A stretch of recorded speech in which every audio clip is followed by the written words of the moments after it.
Thank you so much for joining us. I know you have a lot of choices here at the Texas Book Festival, and we're really pleased you joined us here today for a discussion about race and gender with Dr. Ashley Farmer. She is a professor at UT, a historian, and her areas of expertise, we're going to get into a lot of this, is Black history, Black women's history, radical thought, intellectual history. Did I leave anything out? I think that's it. All right. This is her book. It's Remaking Black Power, and it's a fresh take on the role of Black women in the Black Power movement. And it really uncovers a lot of fresh ground. It looks at history that we know or think we know and asks us to re-examine it. So this is a discussion, as I said, about race and gender. And invoking disgraced comic Louis C.K. is a weird way to kick things off.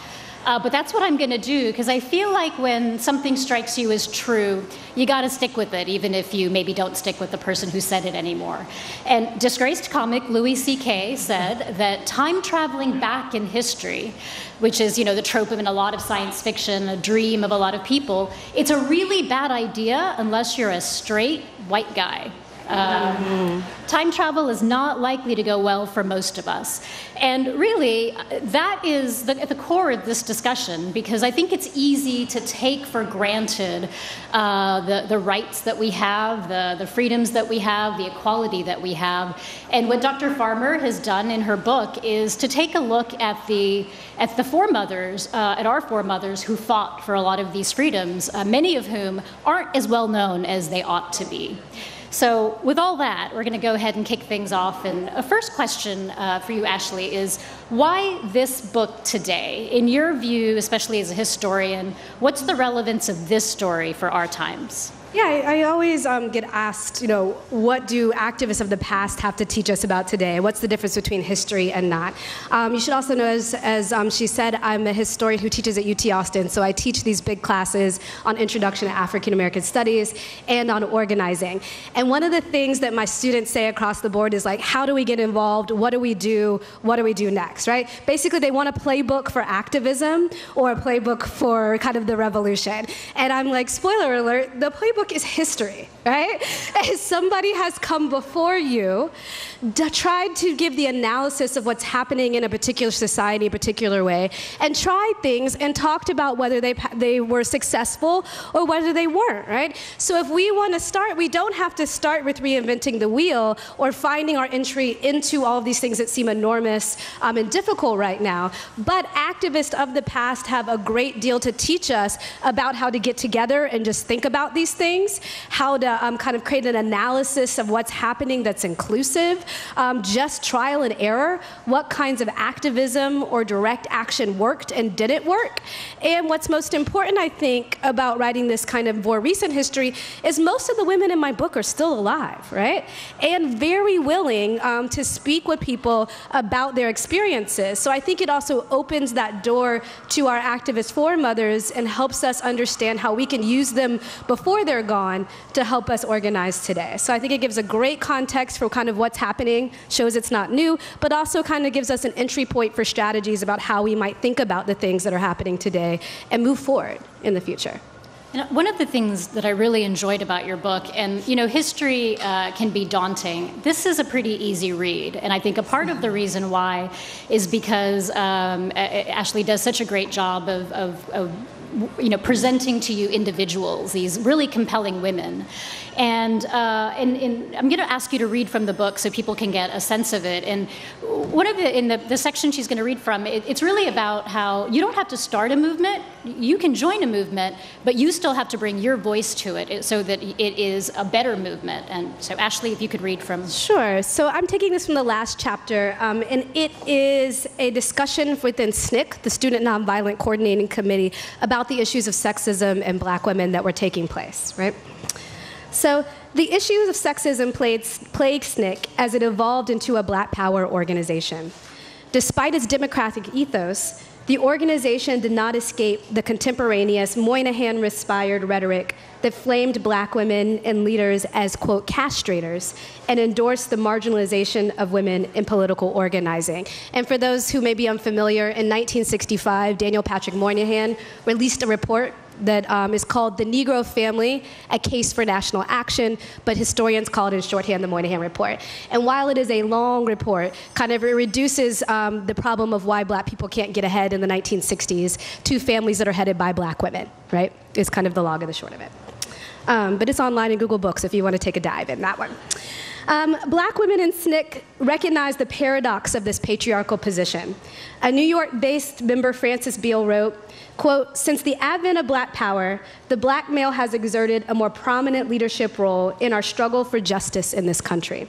He sees the system for what it really is, for the most part, but where he rejects its values and mores on many issues, when it comes to women, he seems to take his guidelines from the pages of the Ladies' Home Journal." Beale's statement epitomized the perspective of many black women in SNCC. They supported black power, black manhood, and black male empowerment. Yet these activists questioned how their male contemporaries could champion the demise of racism and capitalism, but be content to keep patriarchy intact. You want me to keep going? Let's stop. Okay. So stop? Yeah, let's stop. Okay, We'll sure. get into So, and I think this gives you a sense of what these women were doing within movements. And actually, to me, one of the really fascinating parts of your book is that you certainly document and honor the work that these women were doing in organizing, but you really focus on intellectual history. And can you please talk about that and address this question of why we decide certain people in America are intellectuals and others aren't? Yeah, so when I started researching for this book, a lot of the stuff that I read was about black women, for example, in the Black Panther Party, and they were always doing things like serving breakfast through the free breakfast program. That's not a great program. We certainly have free breakfast in schools because of this, right? But I really honestly thought to myself, if I read one more book where all the women are doing is serving other people, I might go insane, right? And so that's kind of step one, right? Step two of this is that, like I said, I conducted over 40 interviews for this book. And all of these women, including Frances Beale, who I just read from, are pointing out to me all the places where they're engaging in dialogue and exchange, both in print, through art, etc., all talking about their ideas of what it meant to be a black woman and be a part of something like the Black Power movement. So I was really interested in writing a book that, kind of diversified how we understood women in general, and particularly black women in movements, but also, kind of unearthing all of this writing and dialogue that was taking place. And in the process, it really did become an intellectual history. So I guess what I want to say in terms of that is that one of the things I guess I'm trying to push back against is this idea of like intellectual, right? When you think of intellectuals or who you maybe taught is intellectual in school, they're usually white, old, dead men, right? And there's a canon, and there's nobody else, as if nobody thought about anything since like 1776, right? And so obviously that's just not true, right? But the other issue is like, what does evidence of intellectualism look like, right? We're also taught that it's speeches and treatises and essays, right, that we all collect. So when we think about it that way, we might get to add in a few more people, particularly in Black Power, like an Eldridge Cleaver, a Stokely Carmichael, a Huey Newton, but it also assumes that the women weren't doing anything but following those orders. So one of the things I do in the book is really read things that the way the women were expressing their ideology, their ideas, their political self-conception. That usually means that I'm looking at artwork, right? Women's books, women's columns, and kind of dialogues that are taking place in women's circles and women's groups as evidence of where black women's thinking and idea formation takes place, and also pushing back the idea that movements work by kind of men theorizing and women organizing, and that's it. So you mentioned looking at artwork. You also, part of what makes the book so fun is there are photos and cartoons, and there's, so she's describing things that you can see, and a lot of this stuff, even if you've read books about this era, you probably haven't seen.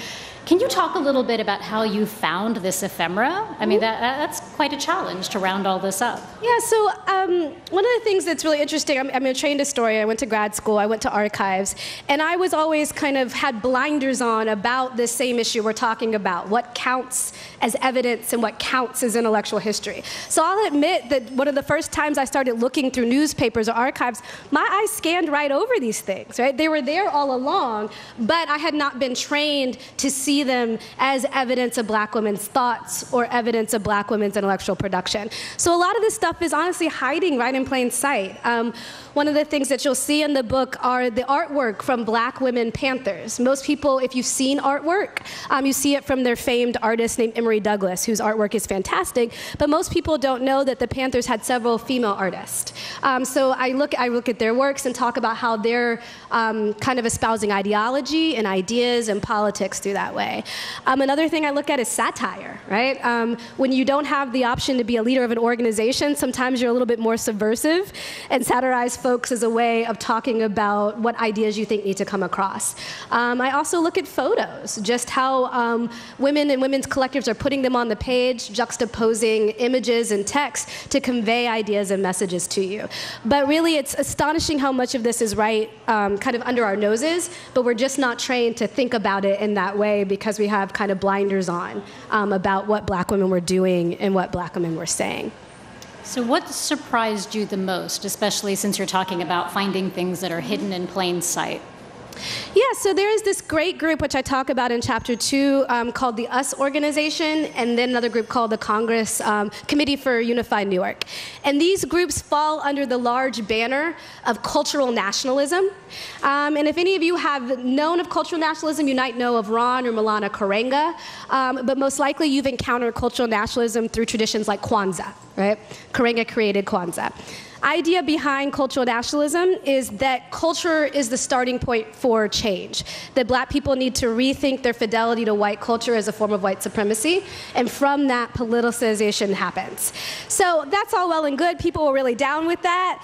The flip side of this idea is that we should go back to kind of an African past. Now, that African past embedded in it was a very traditional understanding of gender roles, right? Men as the head of the family, women as educators, as taking care of men, as raising children. So this was because of these ideas, they think of Karenga often, or cultural nationalism, as kind of the exemplar Black power sexism.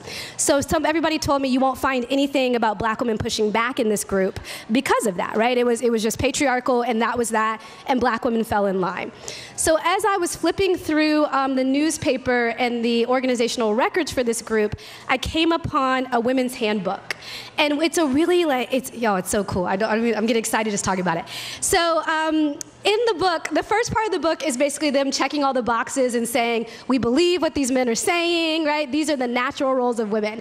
Then they have part 2 of this book called the, quote, necessary roles of Black women. And in it, they are taking out everything that is considered, sexist, patriarchal, and basically arguing that you need every single person in the movement. You need women doing everything that they could possibly be doing, right? And what they're doing there is kind of balancing their fidelity to the idea of cultural nationalism, which I think they believe in and think has value, right? This idea of a cultural revolution, but also saying, we don't buy it the way you're setting it up, right? And here's our version of it. And when I saw that, I was like, if these women are doing it, right, and they're considered kind of within the most conservative faction, then I've really got something on my hand where I can start to rethink how everybody is doing it. Yep.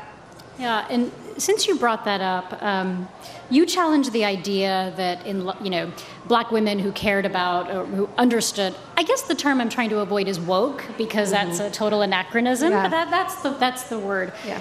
You sort of challenged this idea that woke Black women just left the Black movement and went to white-led feminist movements. And can you talk about that and this sort of struggle to reform movements from within?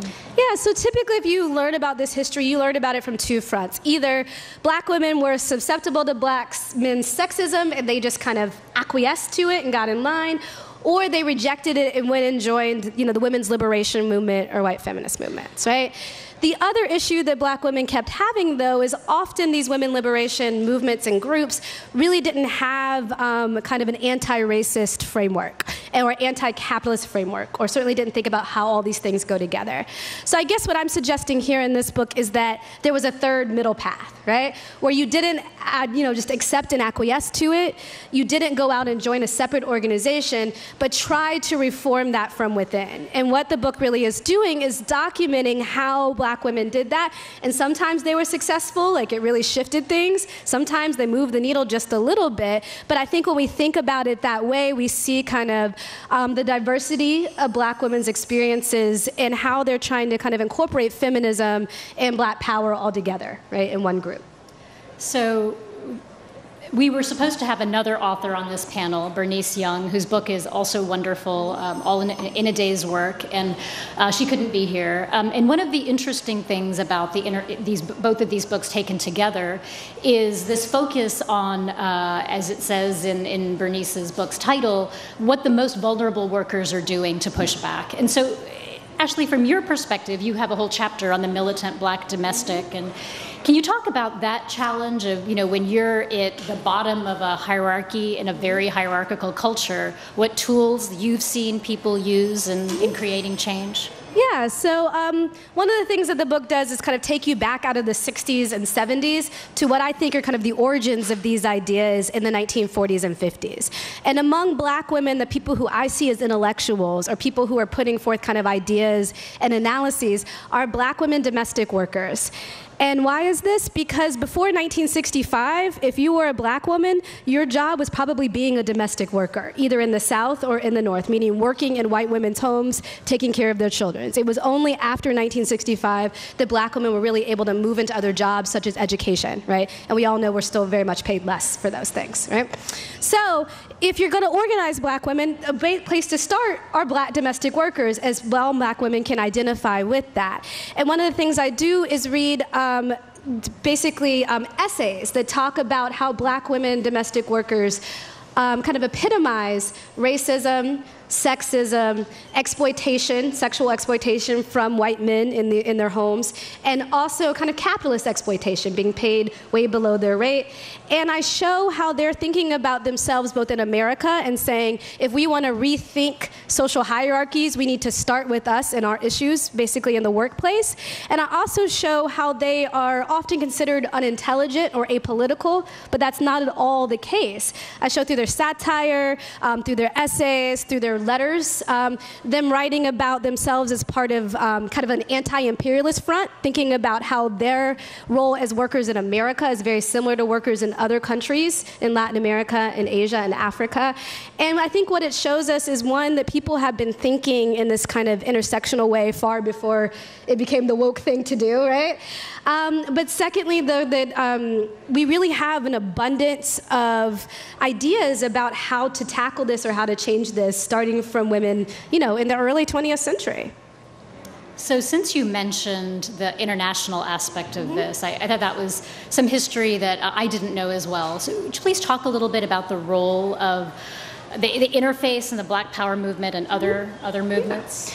Well, I would say that black liberation struggles have always been necessarily international, right? If you're a people that derive from a place that is not here, you're always thinking about the relationship between your role here in America and the relationship of other black people around the world, right? But we see certain advances in technology in the 60s and 70s that allow for black people to make different kinds of connections. One of those being kind of newspapers, the ability to print and distribute those at a different rate. Also, honestly, just the decrease in the price of air travel. The ability for a black person who may not have been able to afford it before to go to Africa, to go to Latin America, to go to Asia and see other people that look like them or other people of color, right? So by the and then thirdly, perhaps most importantly, I should mention that the 60s and 70s is a moment of rapid decolonization. Between about 1960 and 1975, we have tens of African nations throwing off the yoke of their oppressors from Britain, Portugal, Spain, France, right? And as a result, if you're somebody in America that's thinking about black power and black empowerment, you're seeing it happen in real time in Africa, right? You're seeing black-led nations. You're seeing people push back and reorganize the hierarchy. So of course you think this is possible. But more importantly, you can start to make the connections between those places. So in the 4th chapter of the book, I follow black women in America as they go to Africa and participate in these international meetings to talk about what what Black liberation looks like on a global scale, but also Black women's role both in America and outside in America of bringing that to fruition. And so I would talk about two particular conferences that they went to, which are great. One is the All Africa Women's Conference, which had women from across African countries and folks from America. And that was in 1972 in Tanzania. And the second one is the Sixth Pan-African Congress. As you can guess, there were 5 others before that, right? But the sixth one is the first one that really features Black leaders and African nation leaders in this moment of rapid decolonization. So what I hope you see is kind of certainly that Black liberation has always been diasporically minded, meaning always thinking in the international context. But the way in which Black women are kind of forging those connections in the 60s and 70s, I think, is really interesting for thinking about how we can do that today. So you also write about women from all walks of life. This isn't, even though you're talking about intellectual history, you're not just focused on, classic intellectuals. Can you talk a little bit about the role of class in your research and race, gender, class, how do all of these fit together? Yeah, so I think class is kind of functioning on 2 levels. One are the domestic workers, the women who would love to organize but can't find childcare or pay for childcare. Those who are kind of the bottom of the social stratum, talking about how they're thinking about Black power and Black empowerment. So that's one level of just the different varieties of activism that you'll see in the book. The other is Black women kind of theorizing or thinking about ideas about how class relates to sexism, relates to racism, relates to homophobia, et cetera. And I think as the book goes on from the 40s to the 80s, you really see people kind of thinking about it in a more abstract sense and it moving towards a more kind of concrete program and ideology. So to give you an example of a group that I talk about at the end of the book, there's a group called the Third World Women's Alliance. And this is a group that developed out of SNCC, the Student Nonviolent Coordinating Committee. And one of the things that they're expressly interested in is organizing and helping poor and working class women of color and Black women. So what does this look like to them? One of it looks like is having a skills section in their newspaper to teach people how to do things like fix their house without having to pay somebody to come and do it, to how to organize cooperative childcare so people can get to work on time, how to negotiate for higher wages, right? But they're also doing this interesting ideological work where every month they feature a poor working class woman at work. So somebody that works on a chicken farm, somebody that works as a secretary, right? And each one of these people are a different racial or ethnic background. So what they're doing there is showing the readers that no matter what, class is binding you across the board, right? So your class interests are aligned with other women of color and that you should join forces with them in order to create kind of, most importantly, a better life in the moment, but also rethink kind of capitalism as a system and how it's exploiting everybody, right? And do you feel that that kind of coalition building was successful from that era? Ooh, dicey. You can say no. This is the thing, and this is something that honestly I think historians as a whole have to be more truthful about. And I think we do a disservice to people today if we don't. All movements and all coalitions are contentious, right? And it is important for us to think about in which ways we find points of congruence, and which ways in which those class things or those class frictions are things that bump up against each other in productive ways. So sometimes, yeah, it was really productive. People were able to see coalitions across ethnic and racial boundaries.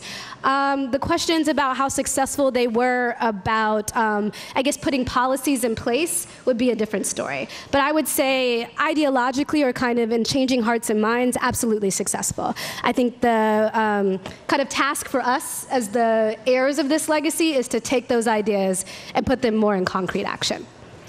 Yeah, it's an interesting topic because it does feel like in our present time, and I don't think you need to turn to C-SPAN Book TV to know that there was a horrible mass killing, a shooting in a synagogue yesterday. A few days before that, a couple of Black people who were grocery shopping at a Kroger in Kentucky were shot. So it feels like we're in a fraught time. And unfortunately, it seems like those divisions, race and class, have sort of separated in a way. Mm-hmm. And can you talk about, from your perspective as a historian, what do you see? It does feel like people are identifying more along one axis than the other. Historians always hate it when you ask them about the present. Next up, we'll talk about the future. That's way out of mind. Let's see, what do I see? I think that yes. So I would say that one of the successes of civil rights and Black power is that it did help create a small, and I'm talking small, Black middle class, right? It allowed a small subset of Black people to gain entry in education, entry into jobs, entry into politics, et cetera, right? And many people saw that as a success or a way of opening the door, but the problem has been that since then, the door hasn't remained open and a lot more folks have not filed through. So as a result, and I think we could say that that is the case for more than just Black people, but other ethnic groups in ways, particularly in America, in late 20th century America. So the product of that I think we're seeing today is that racial segregation and class segregation and actual physical residential segregation makes us somewhat disconnected from some of the problems that may seem like somebody else is over there, but if today is any indication, is certainly not the case.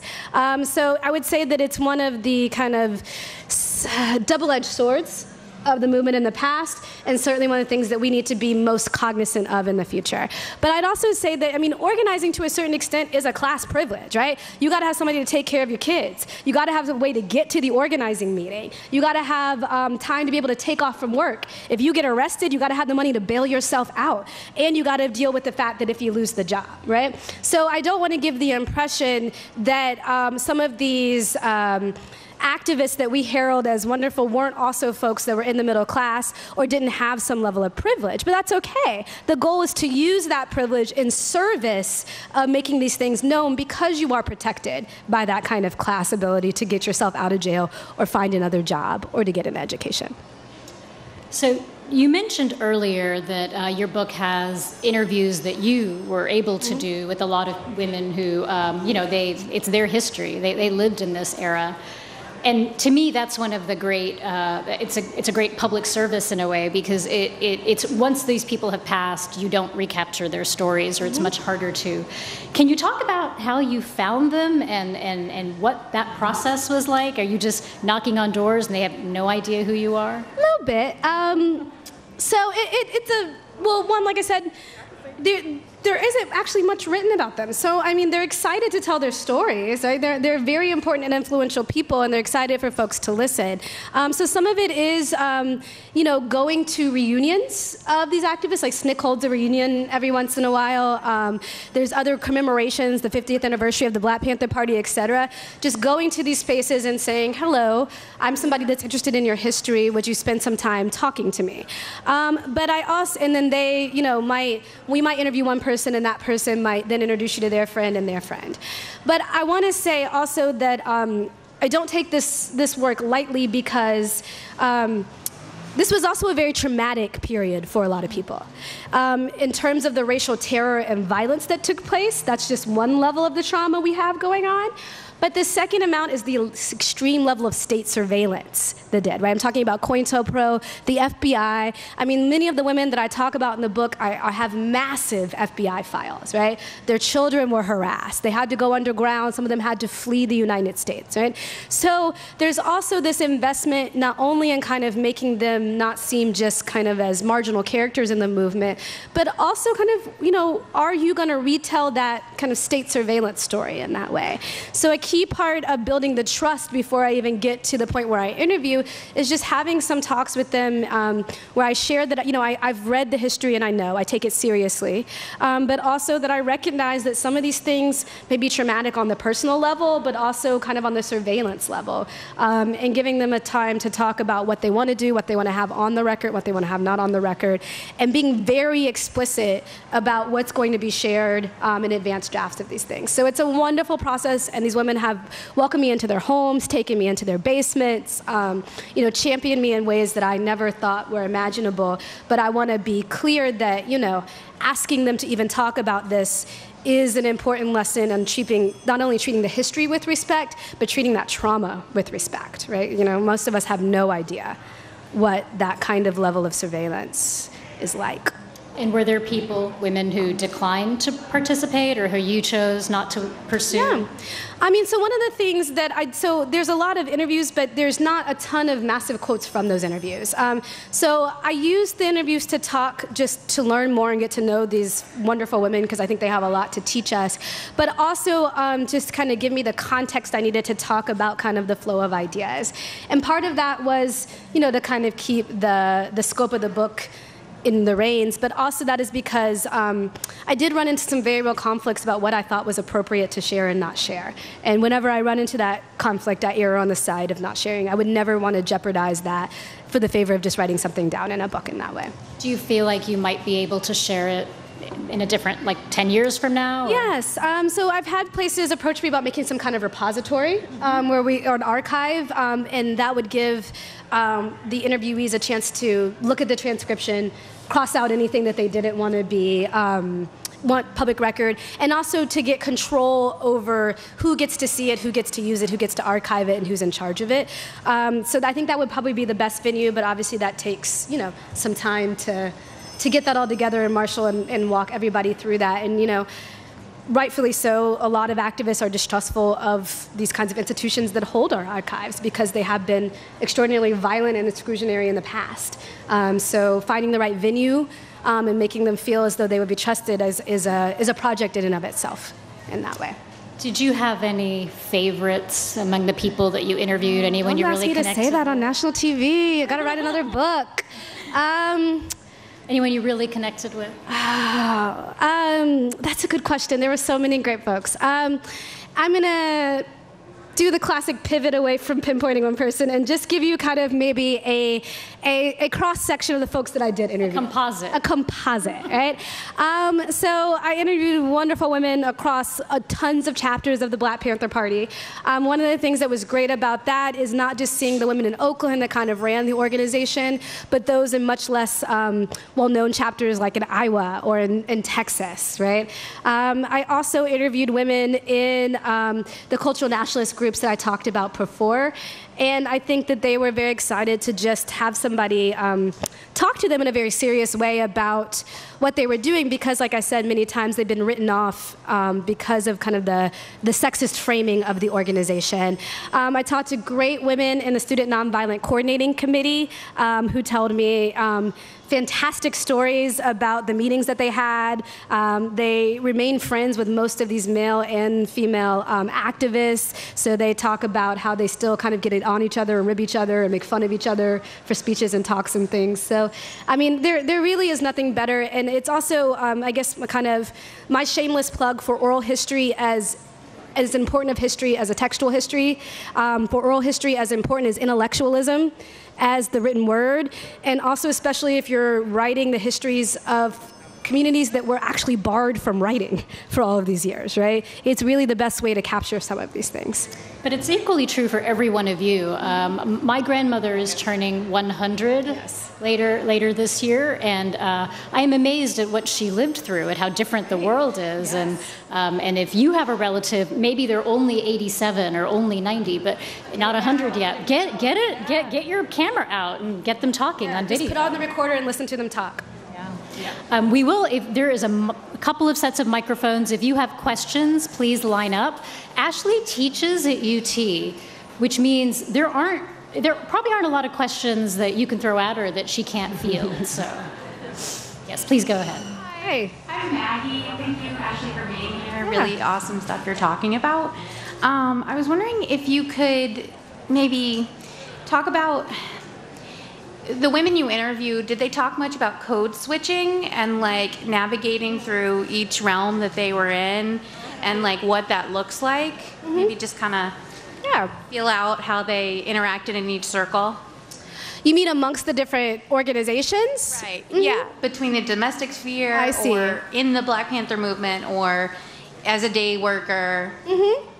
Yeah, you see that a lot. So in the first chapter, like I said, I talk about domestic workers, and I read the satire of a writer and poet named Alice Childress, who writes about this great, she has this character called Mildred, who's a domestic worker in Harlem, right? And one of the things that is great about what she's doing with Mildred is she's following her, or kind of inventing these stories where Mildred does exactly that. She's in the white lady's house, and she acts all prim and proper, and then she goes every night at the end of like each column and calls her friend Marge and basically talks smack about her employer, Mrs. C, right?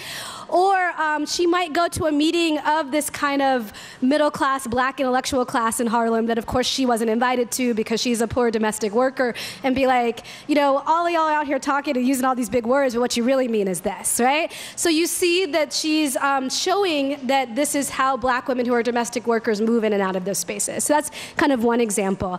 Another example would be just the ways in which these women formed coalitions. So I mentioned that I don't think many women in my book would identify as feminists, mostly because that had a connotation with the white women's movement, and they felt that that didn't represent their politics.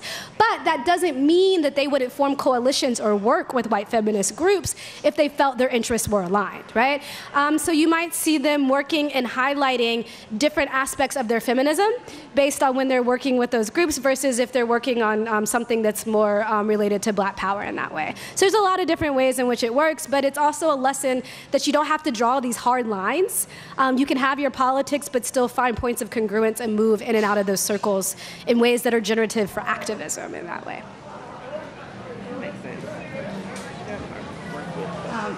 So this might seem like a weird question. Could you speak into the mic?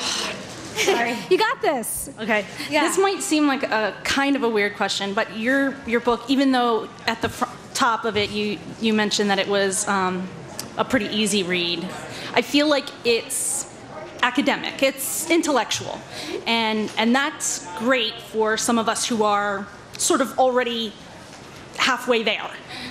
But as a person who works in the library and frequently has families, parents, and others coming in and maybe apprehensive about a book like this, do you have any maybe even fiction or nonfiction that's just more approachable that you in particular love to suggest for those kinds of people? What a great question. So you're asking about other books, maybe non-academic history on, yeah. Yeah, absolutely. It's a great question and an important one.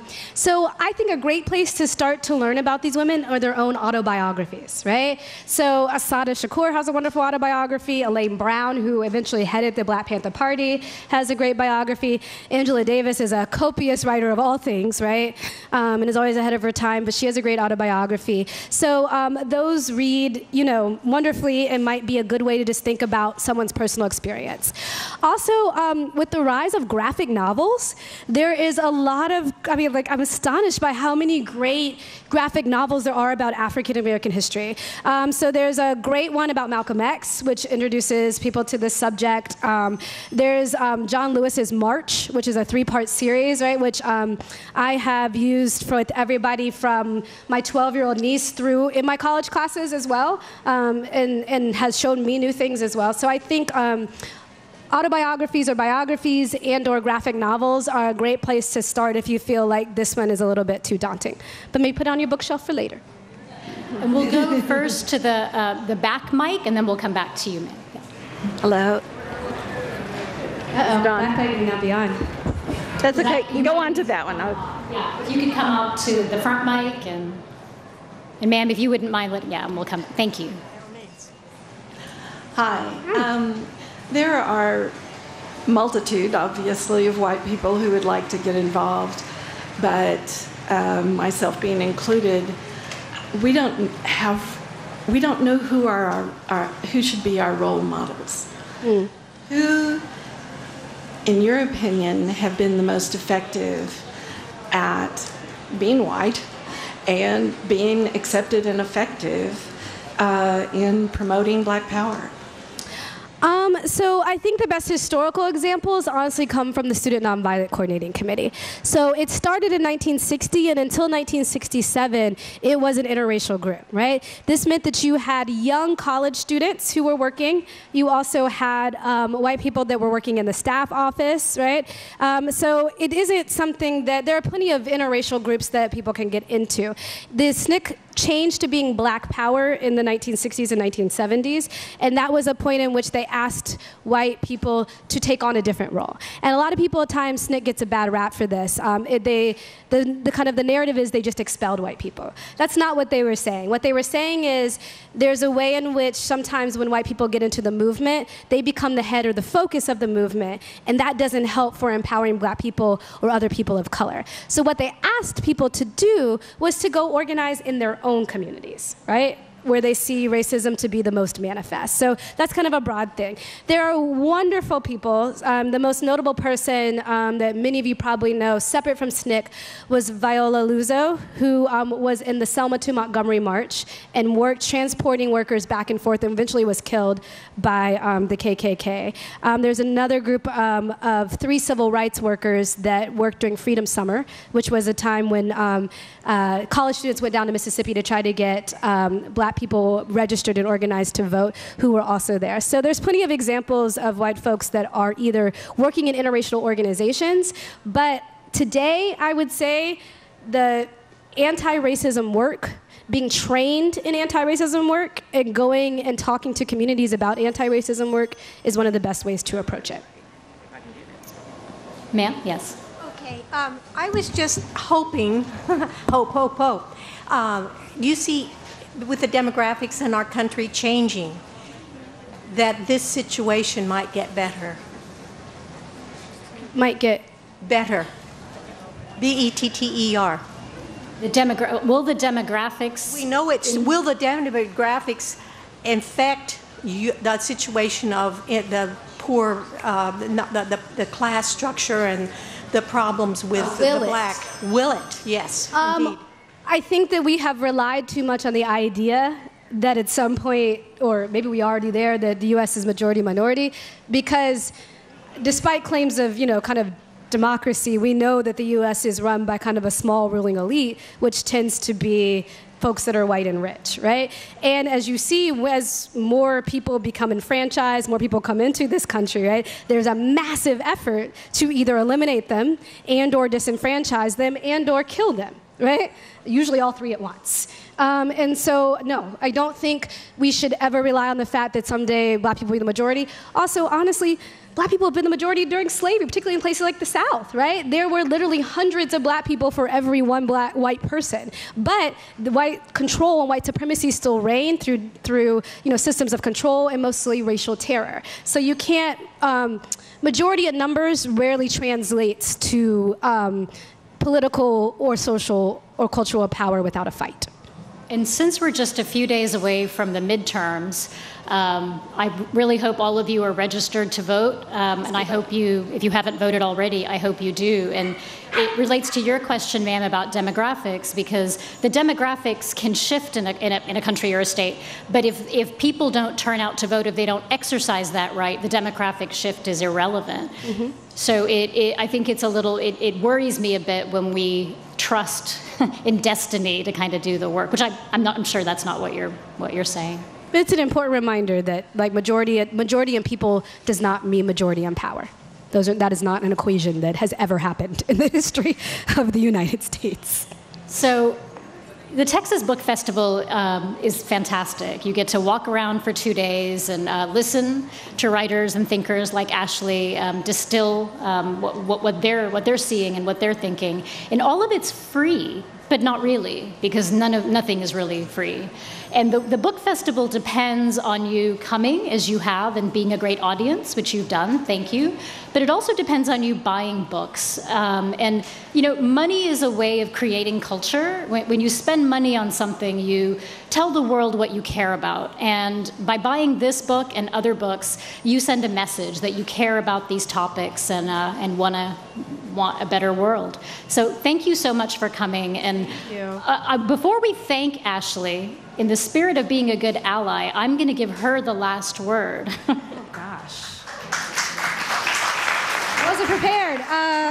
Also a very good ally thing to do, I'm sure.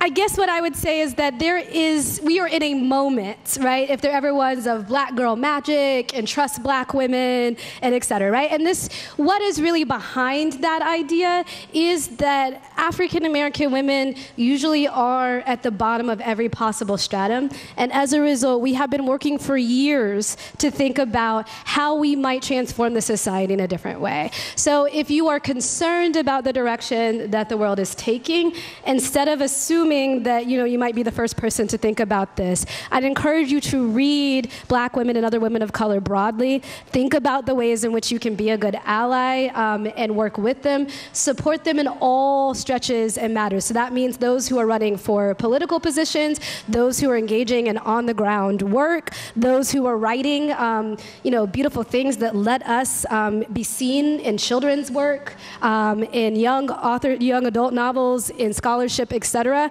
These are all ways in which you can trust and support and, hopefully get behind some change that you want to see in the world.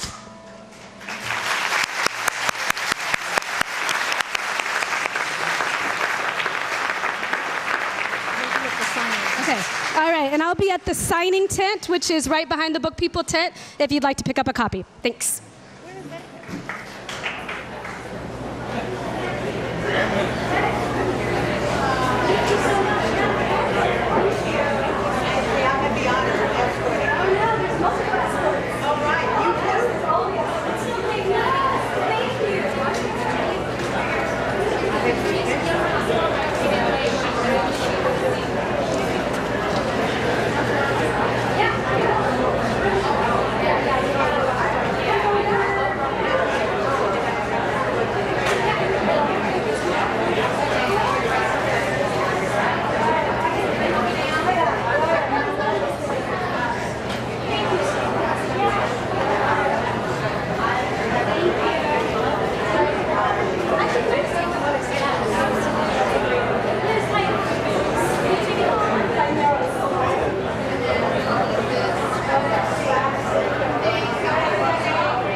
Thank you so much. Thank you for your question.